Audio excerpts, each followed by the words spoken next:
Yesterday, I set aside several hours to start working on my first episode for your Productivity Pulse. And in that journey, I wrote and rewrote pieces, and I was working on it so hard, and I wasn't getting anything done. Or at least I didn't feel like I was getting anything done. I just felt like I was getting more and more frustrated, and I was wasting more and more time. And when I look back at it, I realized that I just wasn't actually being myself. And one of the most important things I think in developing any new relationship, whether it's with your time or me with you as an audience and as listeners, is for you to get to know me as me. And so this morning I got up, I grabbed my cup of tea. I'm a tea person. Now, if you're a coffee person, you grab your coffee, or if you're out walking and you're listening to this, take a sip of water, you know, but the whole goal is for us to be as real and honest with each other in this process of establishing our relationship with time.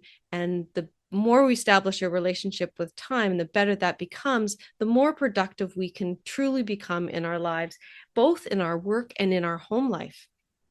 So, I want to start with you today about talking about my time journey and about mind mapping out the experience. Now, one of the things that I think can really help us as we're beginning this whole productivity path and journey together is to take a look at, well, what is your relationship with time? What is my relationship with time? And so that we can really get a sense of, well, where were some of the beginning time disruptors or the barriers that were challenging us? And what are the areas that we actually felt that we did well in too? So when I look back at my own time journey, one of the first things that I remember is actually sitting on the floor in my kitchen. I think it was like 1972, and there's a clock up on the wall, and it had these little spikes that almost looked like a star. And on the face of the clock is actually Roman numerals. And there was also a second hand that, if you listened really quietly, you could hear it ticking. And I think that innately, that was one of the beginning pieces for me of understanding how long a second was, how long 10 seconds were, and that time really did matter. And, I mean, I don't know that I thought all those things back then, but I truly think that I felt them. And I look back and I think, well, what was the next stage in this whole process would be when I received my first watch. It was a Timex. It had a green leather band, and the front face was of it had chartreuse and deep yellow and green all variegated together, and it had a second hand. And I think about that watch, and I'm wondering, is it somewhere in all of my things?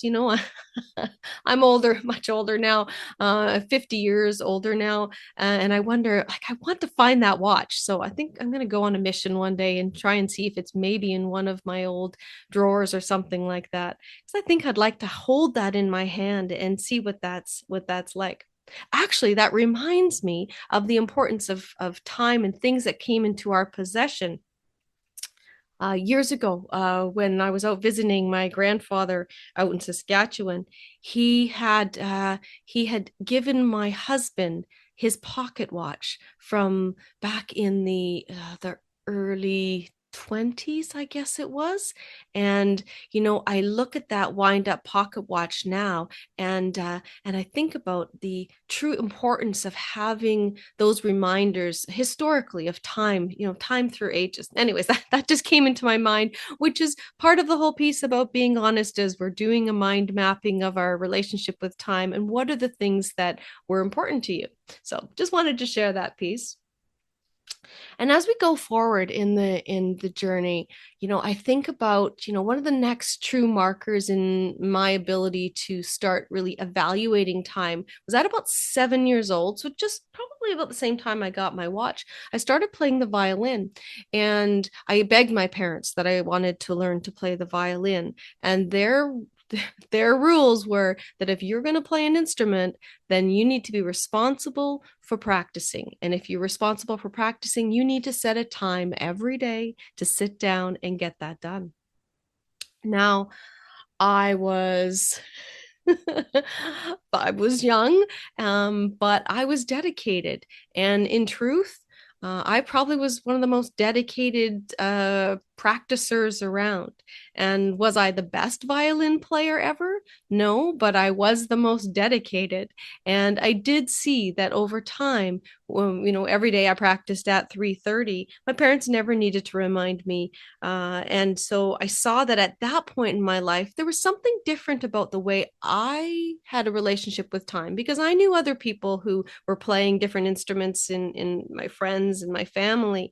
And there was always battles about practicing. And that was something that never, ever occurred to me. So as I moved forward, one of the things that we look at the next marker that really solidifies us in our timeline and our relationship with time is my 5 o'clock marker every day, and this actually came to me from my father.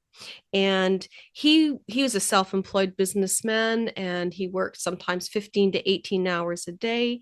And although that sounds like a lot, he was very organized with his time, and he always managed to dedicate really specific time for family so that we all felt that we were cared about and loved.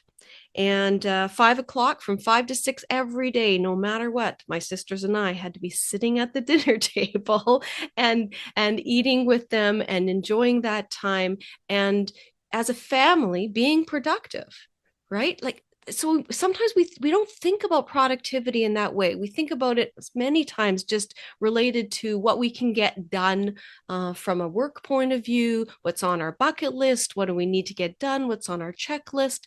But being productive can also be applied to family life, personal life, what we can do. And setting aside that time from 5 to 6 ensured that as a family, we were able to grow, and that growth and development and the depth of relationship that we were able to form during that productive time allowed us to be able to get through some incredibly difficult moments that soon came into our lives after, when my mom, when I was, I guess, about 2 years later, when I was about 8 or 9 years old.